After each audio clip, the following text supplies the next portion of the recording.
السلام عليكم ورحمة الله وبركاته على أحلى اخوات وأحلى متابعين في الدنيا كلها. ازيكم حبايب قلبي، عاملين ايه؟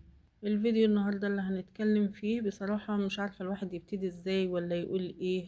بقت حاجة في قمة البشاعة والله. اللي حصل في مستشفى عين شمس، الواحد بيروح المستشفى علشان يعمل عملية أو كده، وبيدخل مسلم أمره لله ثم الأطباء ثم الفريق المعاون في التمريض. يعني ازاي تبقى أم داخلة أو أخت أو زوجة ويحصل فيها كده؟ هتك عرض وشرف ليه كده؟ يعني ايه اللي احنا وصلنا له ده يا جماعة؟ وهي متبنجة ولا حول بيها ولا قوة ان ده كله يحصل لها. وياريت كلنا نخلي بالنا. الدكتور يقول للزوج اخرج بره على مكشف على المدام، لا طبعا ما ينفعش. سواء معاك اختك، معاك والدتك، معاك زوجتك، ما تسيبش اوضه الكشف وتخرج بره او تقعد على الكرسي وهو يشد الستاره ويكشف، لا طبعا ده ما ينفعش. ولو الدكتور اصر على كده اقف، ما رفض خد زوجتك واخرج او اختك او والدتك. وما ينفعش، لان اللي بيحصل ده يا جماعة قمة البشاعة. يعني ايه واحدة داخلة تعمل عملية، هي على قدر كبير جدا من الجمال، شغالة مصففة شعر، عندها 26 سنة، متجوزة من سنتين، وربنا ما رزقهاش بأولاد. تعبت شوية وجوزها وداها المستشفى، عملت أشعة وتحاليل وقالوا لها هتحتاجي عملية وكده علشان موضوع الخلع. ومن المعتاد أي حد بيدخل العملية بيتجرد من ملابسه كلها ويلبس اللي هو القميص بتاع العمليات ده، كلنا عارفين الموضوع ده. بندخل العملية واحنا مطمنين عشان الدكاترة حالفين القسم وواثقين فيهم بعد ربنا سبحانه وتعالى. لكن للأسف تحت تأثير التخدير مفيش حد بيرحم البني آدم القذر، حسبي الله ونعم الوكيل فيه، ان هو يخليها وهي متبنجة ومش فايقة يغتصبها.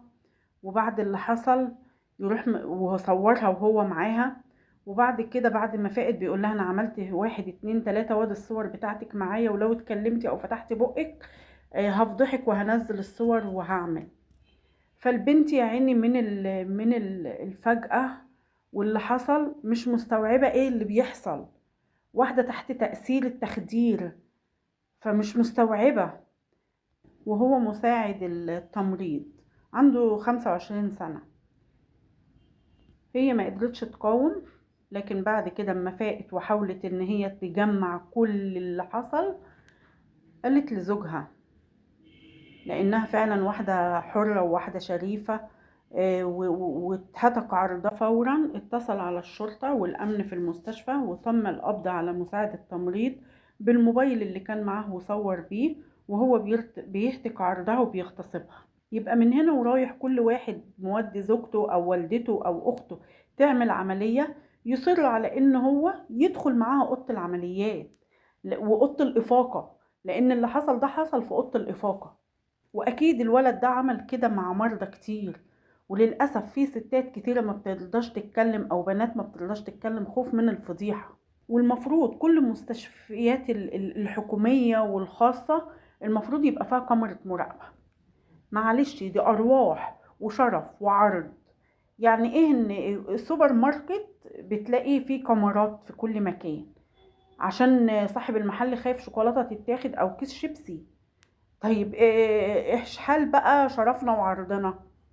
ما يتركبش كاميرات؟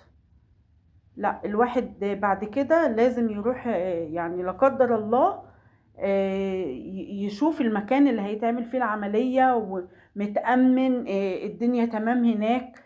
وحسبي الله ونعم الوكيل في كل من عمل حاجة زي كده في أي واحدة ست وهي تحت تأثير المخدر أو تحت تهديد. إيه ده يا جماعة اللي احنا وصلنا له؟ بجد والله يرحمنا ربنا. يعني اللي احنا فيه ده والغلاء وكل حاجة واللي احنا فيه ده كله والأمراض المنتشرة وكل ده والقتل وكل ده من نفوس البشر مش من ربنا. لأن ربنا سبحانه وتعالى احنا في خير من ربنا وفي شر من بني آدم، فعلا دي حقيقة. المفروض ما يستحقش الإعدام، ده يستحق ان هو يتولع فيه في ميدان عام علشان يبقى عبرة لغيره. عشان محدش يجرؤ على العمل ده تاني، ان هو يعمل اي حاجة زي كده تاني. وما تنسوش يا حبايب قلبي تشتركوا في القناة منوعات ماما فوفا، وتعملوا لي لايك وشير وسبسكرايب وتعليق جميل منكم حلو كده على الموضوع اللي حاصل ده.